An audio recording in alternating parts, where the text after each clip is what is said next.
ফুলকির জন্য বড় রানী সুস্থ হয়ে যাচ্ছে দেখে রেগে গেল ছোট রানী। হ্যাঁ বন্ধুরা, এমনটাই দেখা যাবে। তাই সম্পূর্ণ জানতে ভিডিওটিতে লাইক দেওয়া, চ্যানেলটি সাবস্ক্রাইব করে দেখতে থাকুন। গল্পের শুরুতেই দেখা যাবে ফুলকিরা সবাই মিলে পুজো দিচ্ছিল। ঠিক তখনই ঝড় শুরু হয়ে যায়। ওইদিকে দেখা যাবে ফুলকির মা দরজা খোলার জন্য সবাইকে ডাকতে থাকে, কিন্তু কেউ দরজা খুলে দেয় না। এদিকে হঠাৎ করে দরজাটা খুলে যায়। তখন ফুলকির মা দৌড়ে আসে সেই মন্দিরের কাছে। তখন ফুলকিও ফুলকির মায়ের কাছে এগিয়ে যেতে থাকে।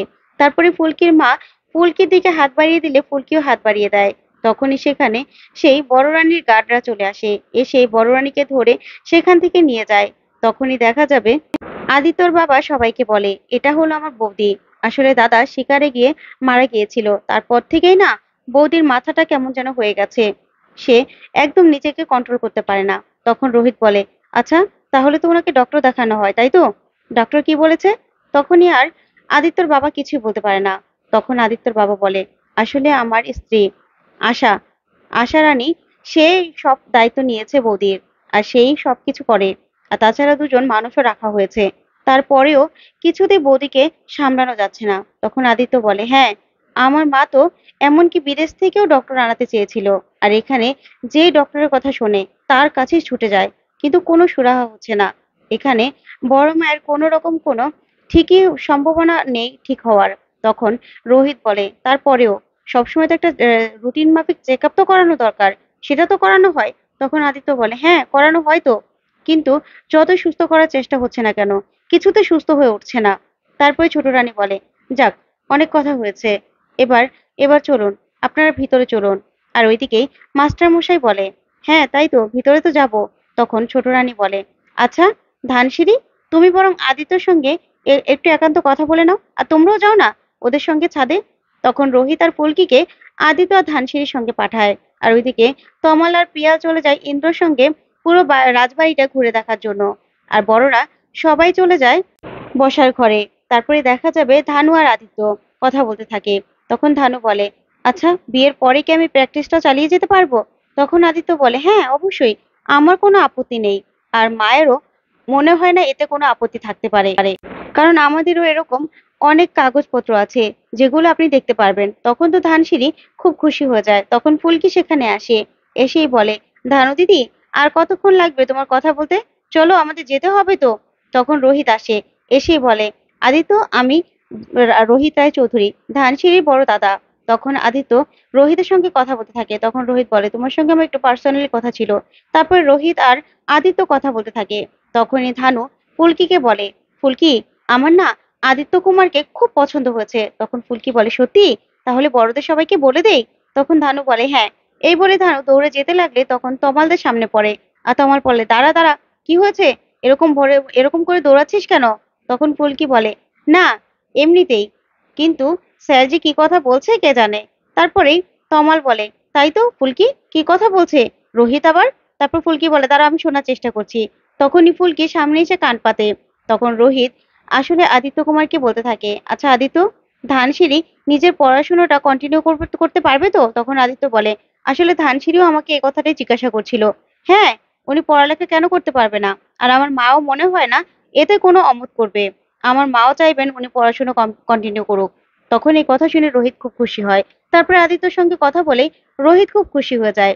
ওইদিকে আদিত্য ফুলকিদের মুখ দেখে বলে, আচ্ছা ওদের মুখটা না পুরো ফ্যাকাশে হয়ে গেছে, আপনাকে কি সবাই ভয় পায় নাকি? আমিও কি আপনাকে? তখন রোহিত বলে, আরে না না, এগুলো সব না ফাজিল।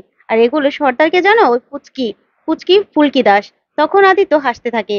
তারপর দেখা যাবে রোহিতকে লাবু এসে বলে, কিরে ভাই, হয়েছে তোদের কথা? যেতে হবে তো, বাবা মা ওখানে সবাই অপেক্ষা করছে।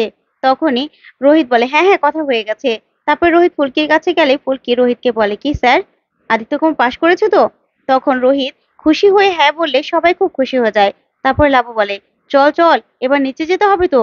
তারপরে সবাই মিলে নিচে নামে। ওইদিকে ফুলকি আর রোহিত নিচে নামতে থাকে। ঠিক তখনই ফুলকি একটা গান শোনে। ফুলকি গানটা শুনেই থমকে যায় আর বলে, স্যার, আমি না স্বপ্নে এই গানটাই শুনতাম।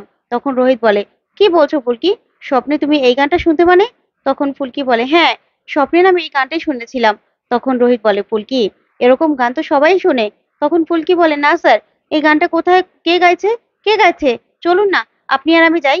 তখন এই বলেই ফুলকি আর রোহিত দৌড়ে যেতে থাকে। তারপরে দেখা যাবে বড় রানী কোলবালিশকে ঘুম পাড়াচ্ছে গান গেয়ে। তখনই রোহিত আর ফুলকি সেখানে যায়।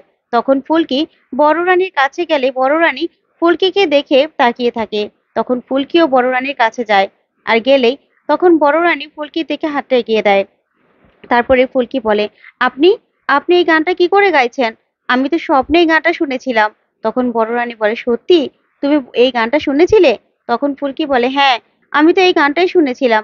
তখন বড় রানী ফুলকির হাতটা চেপে ধরে আর ফুলকিও। তারপরে দেখা যাবে ফুলকি মনে মনে বলে, আমার কেন এত টান ফিল হচ্ছে? আমি এরকম টান তো কোনোদিনও অনুভব করিনি। আমার ভিতরে এরকম তোলপাড় কেন হয়ে যাচ্ছে? এই বড় রানীকে দেখার পর থেকেই আমার কেন মনের ভিতরে এত তোলপাড় হচ্ছে? আমি তো কাউকে বোঝাতে পারবো না। তখন ফুলকির চোখ বেয়ে জল পড়তে থাকে। ওইদিকে বড় রানীর চোখ বেয়ে জল পড়তে থাকে। তখন রোহিত বলে, ফুলকি নিজেকে সামলাও, চলো আমরা চলে যাই। কিন্তু ফুলকি কিছুতে রোহিতের কথা শোনে না। ওইদিকে একজন গার্ড এসে সবটা দেখে ফেলে। দেখে সাথে সাথে গিয়ে ছোট রানীকে খবর দিয়ে নিয়ে আসে।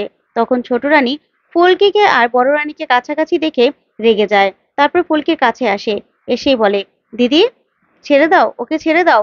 তখন ছোট রানী ফুলকিকে বলে, ফুলকি তোমাদের জন্য সবাই অপেক্ষা করছে, গাড়ির কাছে সবাই দাঁড়িয়ে আছে, চলো। তখন ফুলকি কিছুতেই বড় রানীর হাতটা ছাড়ছিল না। তখন তখন ছোট রানী বলে, দিদি তোমার তো খাওয়ার সময় হয়ে গেছে, তোমাকে এখন রেস্ট নিতে হবে। তখন বড় রানী বলে, আমি খাবো না, আমি খাবো না। তখন ফুলকি বলে, আপনি খেয়ে নিন, আমি আবার আসবো। তখন বড় রানী বলে, সত্যি তুমি আসবে তো? তুমি আসবে? তখন ফুলকি বলে, হ্যাঁ আমি আসবো তো। আপনি না ঠিক মতো খাওয়া দাওয়া করবেন, ঠিক আছে? তখনই ছোট রানী ফুলকির আর বড় রানীর হাতটা ছাড়িয়ে দেয়। তখন ফুলকি এক দৃষ্টিতে তাকিয়ে থাকে বড় রানীর দিকে। ওইদিকে বড় রানীও ফুলকির দিকে তাকিয়ে থাকে।